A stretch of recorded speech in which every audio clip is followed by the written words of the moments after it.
Hello, this is Pablo with Meditation Amsterdam, and in today's video we are going to explore how it is that our boundaries and our consciousness are the real intelligence in us versus thinking and logic, which is what we typically consider to be the intelligence in us. And to do that, I would like to use a model that we've been exploring this week together with a friend of mine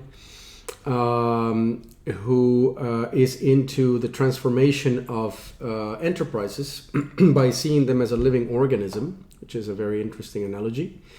And what we noticed during our discussions is that you could draw a kind of parallel between a living cell, a living organism like a person, and an enterprise, and all kinds of interesting analogies can be drawn on all three levels, and you can learn from those.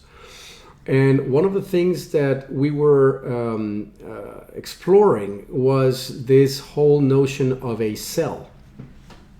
And I can't remember who this was attributed to, but a cell, a living cell, something that looks kind of like this, has a membrane, it has a nucleus right here, and it has a bunch of little organisms floating around doing their chemical processes and things, right? I'm definitely not an expert of these. I know about the mitochondria, which are like the ones that produce energy and all that stuff. But the reason that we started with this analogy is because of a video I once heard from someone, can't remember who, and I thought that was one of the smartest things that I heard, and that is, you get asked the question, what is the brain of the cell? And the typical answer that we would give is that the nucleus is the brain of the cell, right? Seems like the most important part. It's in the middle. It stores the DNA, which it's like the most important part of the cell, or so you would think. But actually, the nucleus is just a storage and replication facility for DNA so that the cell can copy itself.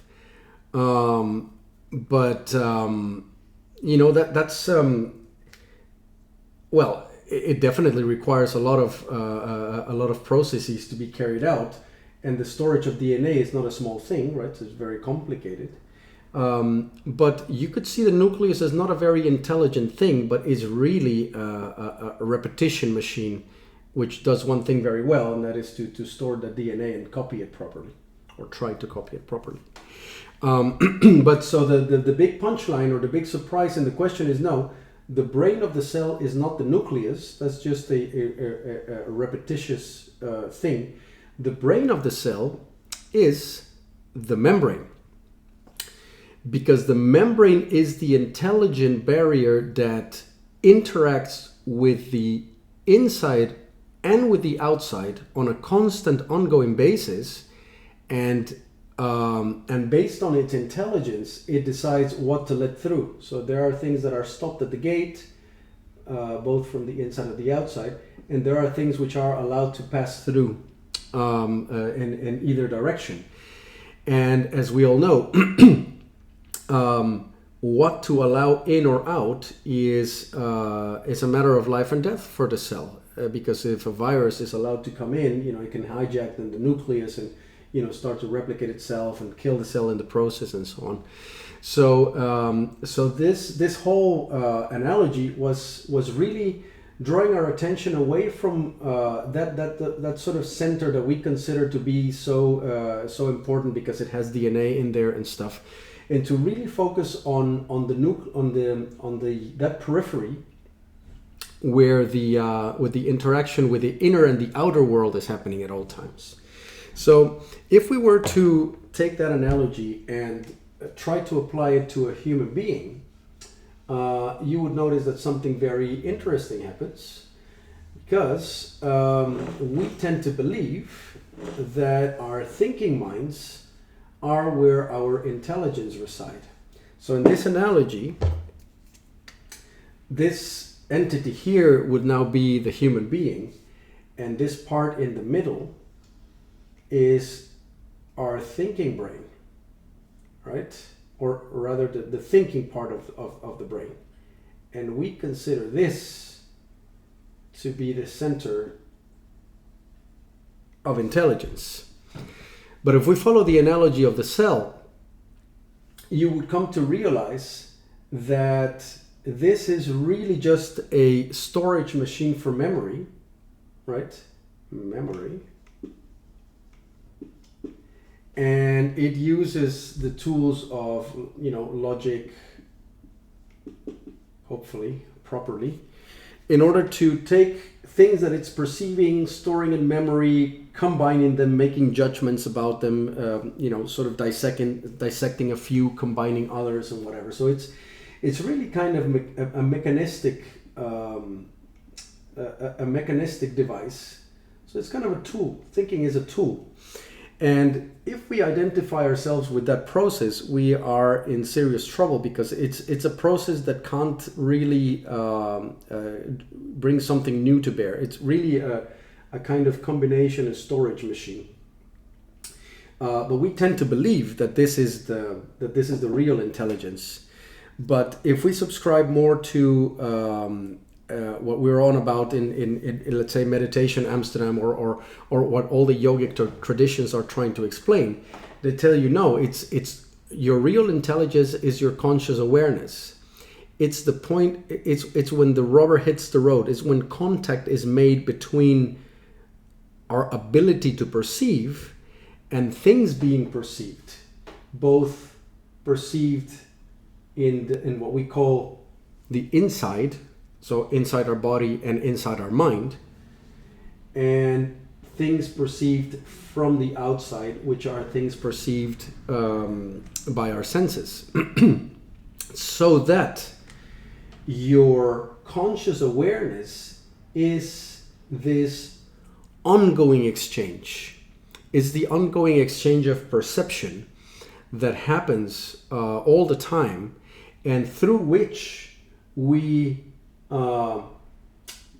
rearrange our internal environment of thinking, emotions, and decisions, so that we can then act on the outside world based on perceptions that are coming in.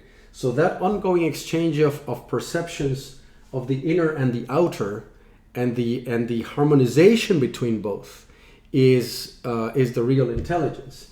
And for that intelligence to affect the inner environment in a correct way, and to then trigger actions that affect the external environment in a harmonious way, we need for this layer, for this membrane of conscious perception to be as clean as possible.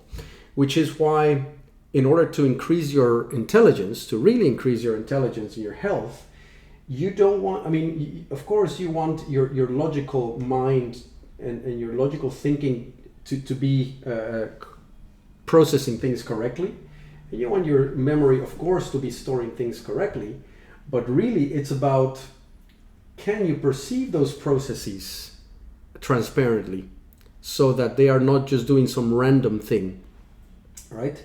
In other words, in order to correct logic, you need to perceive what you're putting into the logical machine and what's coming out of that logical machine, so that it can be corrected in time. So even the perception of your logical mind, and even the perception of your memory, depend on conscious awareness to perceive them in order to improve them. And the same goes for your external senses.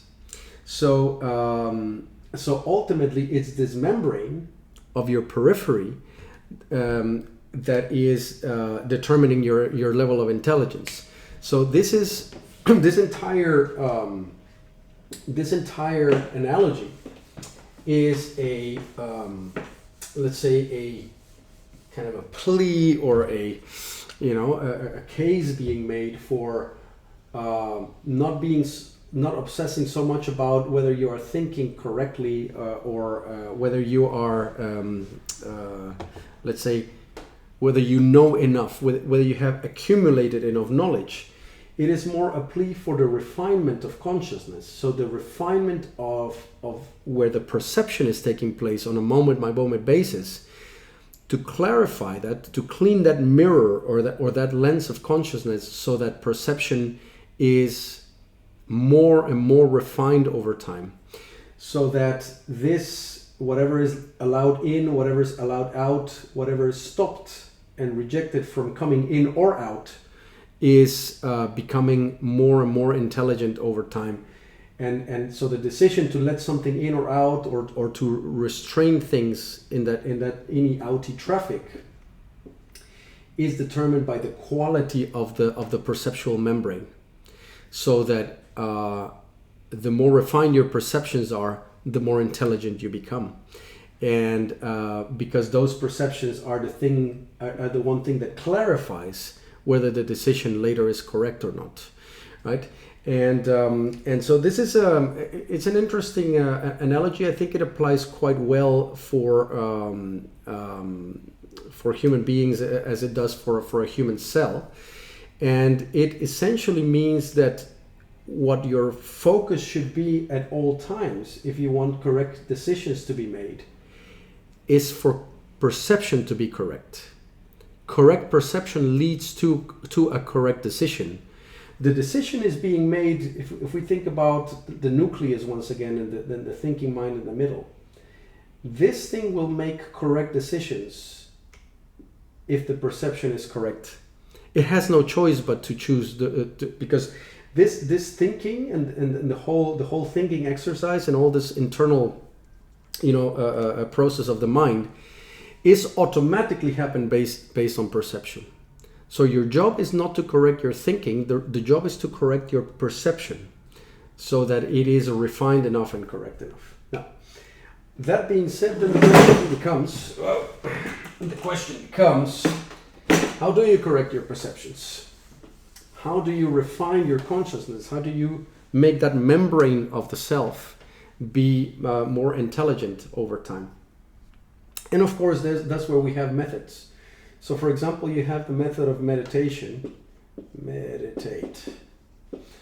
And meditation is something that happens to the mind when you train it enough so that it can fall into it, right? But that training starts a lot with the training of focus. So stability of focus would be one major element in whether your perception is correct or not. Because when our mind is jumping from one thing to another, it doesn't land on content, or it doesn't remain on perception long enough to clarify it. So when your focus is low, your depth of understanding, your depth of perception of any given data point will be very rough. The resolution will be low, essentially. So in order to increase the resolution, you need to allow the mind to sit or rest on any given point of perception long enough to start acquiring more and more information about it. And as more information is acquired, your decisions will be by default better.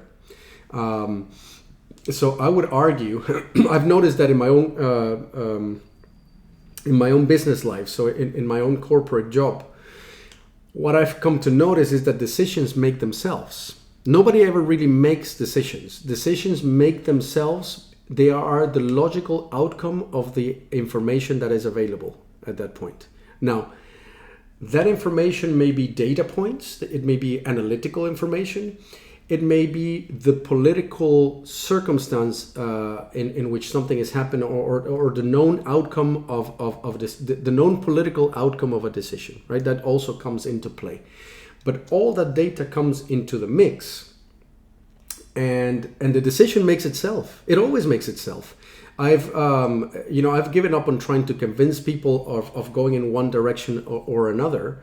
I see my task as painting as correct a picture as possible towards management and towards our digital teams where I work, so that the decision of whether to go left or right becomes very obvious, right? So who really makes decisions? I would argue nobody does. I would argue that the game is to know to collect as much rich, relevant info as possible, so that then the decision makes itself. And a person, I would argue, operates in the same way. But you can't collect rich information about any topic if your focus is going all over the place. So that to the degree that your mind is meditative and that it is able to rest on a topic long enough, your decision making will improve just because of the fact that you are perceiving things more correctly. Now, so the practice of focus is a very good way to refine your consciousness so that your perception and your membrane, your perceptive membrane, becomes smarter. This is not going to fall twice. Fool me once. Okay. The other way is, so if we talk about meditation, so another flavor or another quality of the meditative practice is mindfulness or awareness. Mindful awareness, right? Aware. So you are focused, but you are also aware. Awareness, I've never heard this said other than David Hawkins saying that God was the ultimate context. I think that awareness can be compared to context.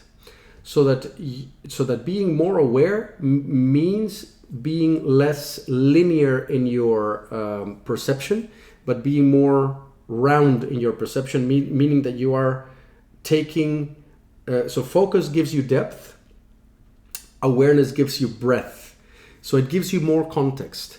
And if we go back to the let's say the corporate example, I would say that if you were a little bit autistic or let's say narrow-minded in the way you make decisions, and you were, let's say, a data analyst, you would make all your decisions based on data and based on quantitative observations, right? But that would mean that you are politically blind, and so your context is narrow, and so those decisions would not only be suboptimal for the direction in which the company wants to go, but they would be suboptimal for your career, because you are just not taking the political context or the greater goals of the company, or the fact that an acquisition took place. You would not take those into account. So you would be logically correct in your data analysis, but because you don't have awareness, so the decision is happening in a vacuum, and so awareness gives you more context, and it therefore makes your decision better informed. Awareness could also be seen as not being. It's one thing to be goal oriented, and it's another one to be. I think it's there's a term for it in which you become almost narrowly focused on something that is too close to you, and therefore your operation is less efficient. There's a term for it. I can't remember it, but the classic example is when you are learning to ride a motorcycle or something. You are told not to focus, not to narrowly focus on the next obstacle at hand, but to keep your awareness on the greater horizon and to negotiate obstacles from that point, because then you deal with vectors in a much more efficient way, right? You are not zeroing in on one sole thing, but you're keeping your awareness or your context open. So I think awareness and context are the same thing, by the way. Awareness is context being perceived. So this is another element that will make your perception or your barrier or your membrane a lot more useful. And the last one is the third element that you cultivate with meditation, which is equanimity, balance or neutrality, right? Neutral. And the reason this one is important is because fear, anger, all negative emotions, and very often also positive emotions, distort your perception. So that, it's the classic example of when you go to Vegas, you get given the royal treatment, and you suddenly find yourself in this uber luxurious room that makes you feel like a high roller. And then when the emotions are high, you're much more likely to spend a bunch of money that you don't really have. And that's a classic tactic of amping you up to make you act in a certain way. The opposite would also be true. If you are fearful to lose your job, you're going to start making decisions that are protective and that eventually, ironically, lead to you losing your job, because you are just not acting in a fluid, open, and efficient and effective manner, but you're really just playing defense and being all stressed about it. So the neutrality of your mind plays a great role in the clarity with which you can observe things. So if we go back to our analogy of the cell, then we would conclude that our intelligence is not so much in our thinking or memorizing or having these hard and soft skills or whatever, but your real intelligence resides here at the edge of your perception, and how clear that is, how clear versus murky. A mind that is low in meditative qualities, it lacks focus, it lacks awareness, it lacks equanimity, has a very murky, very, very wobbly or weak or defective perception. And therefore that individual has defective boundaries, because the perception is letting in things that it shouldn't let in, and it's expressing things or acting in ways that it shouldn't do, because the barrier is not intelligent enough. The membrane, the boundary of perception is not intelligent enough, and therefore all other boundaries are incorrect. Your thinking becomes incorrect, your emotions become incorrect, your actions become incorrect, because your perception is incorrect. But if you focus on refining your consciousness through things like meditation or mind-body work, then your barrier, your membrane, your boundaries become healthy, and an organism becomes healthy when it has healthy boundaries. So that happens by default.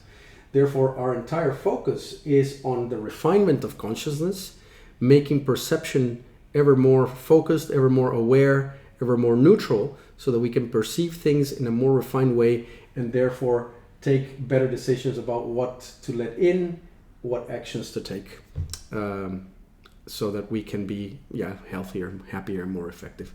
So that's an analogy of the human being as a cell, and how we tend to glorify the thinking mind as the real intelligence, but to make a plea for the fact that perception is real intelligence, and the refinement of perception is what makes you eventually healthier, stronger, more effective in the world. Hope that helps, and I'll be back with more content. Bye-bye.